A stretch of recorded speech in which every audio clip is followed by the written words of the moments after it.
Today we're gonna use this machine and this machine from Furlihong. We're working on low pitch receiving. Here's how to use it for catchers. Here's what the low pitch should look like. Here's some highlights from today. And here's one of the big problems that we're trying to solve with this machine, which is eliminating this bounce right here. Here we have the 2-wheel Furlihong 636BH. This is a great pitching machine. It even has a self-feed attachment so that you could do work by yourself at home, which is awesome. This is gonna be throwing the low fastballs today, and this is the Furlihong 747BH. It has 4 wheels and can throw up to 110 miles an hour, which is pretty crazy. And today it's gonna throw some power curveballs. We'll see if these catchers can handle it. Before we get into the actual machine work, we wanna make sure that we're prepped and ready. We're scraping with an arm brace and some heavy balls on some short hops, and then using a mallet to make sure that we're pushing through effectively. Those are the 2 biggest problems, is either we mess up the scrape or we mess up the push through, which the mallet helps to solve. The 2 machines are set up with a fastball and a curveball, both focusing on the low pitch. Again, the machine is so valuable because you can't replicate the same type of pitch speed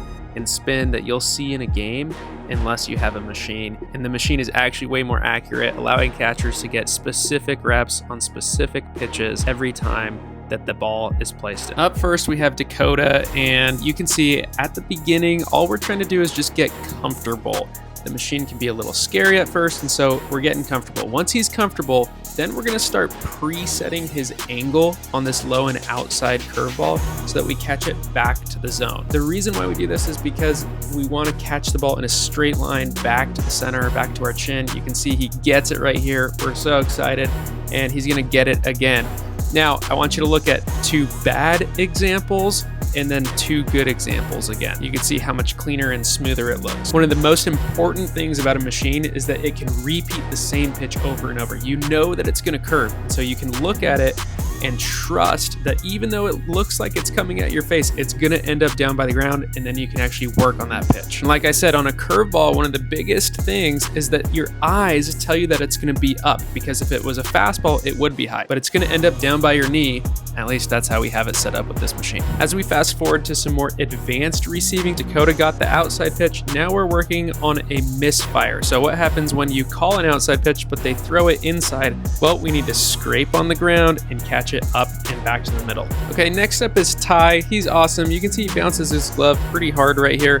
And so I stopped the machine, and basically we needed to work on the scrape with him and really helping him trust catching this ball with his fingers down, which is a little scary, but he needs to do that if he wants to catch the low pitch well. So let's see what happens after we practice a little bit more. Not too bad.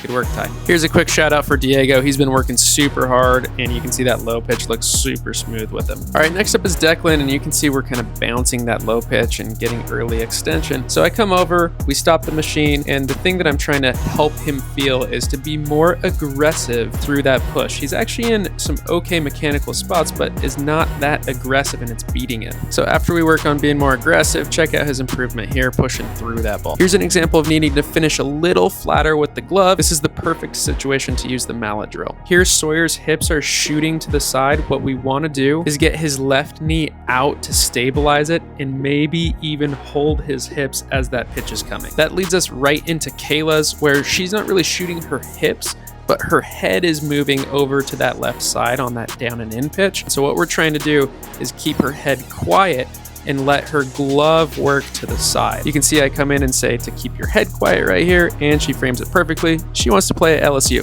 Let's see what happens. This is Hampton. You can see he's bouncing this low pitch. Part of the reason why is because, as I show right here, he's extending his glove early and coming off the ground a little bit too.